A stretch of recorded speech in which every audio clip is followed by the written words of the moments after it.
অনেকটা সাহস নিয়ে আজকে তোমাদের সাথে আমি কালার টিউটোরিয়াল শেয়ার করতে চলে এসেছি। আমি প্রথমেই দেখিয়ে নিলাম আমার কাস্টমার আমারই একটা জুয়েলারির কালার এআই দিয়ে চেঞ্জ করে আমাকে বলেছিল ওই রকম করে দিতে।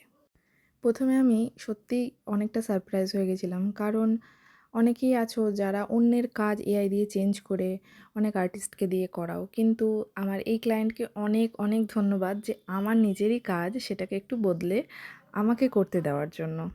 এটা তো হলো এআই এর একটা সাইড। চলো এআই এর আরেকটা সাইড আমি তোমাদের বলি।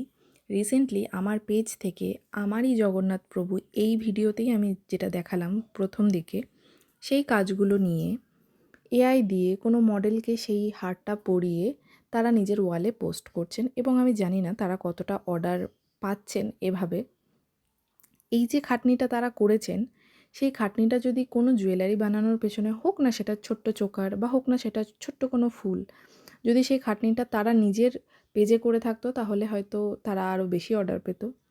যাই হোক, আমাদের তো সবসময় নেগেটিভিটিটাকে ছেড়ে পজিটিভিটির দিকে এগিয়ে যেতে হবে।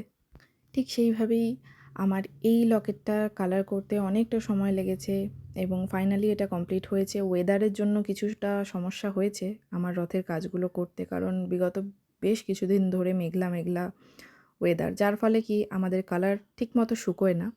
তো যাই হোক, এটা রেডি হয়ে নিজের গন্তব্যে পাড়ি দিয়ে দিয়েছে। অবশ্যই জানিও এই কালারটা তোমাদের কেমন লাগলো।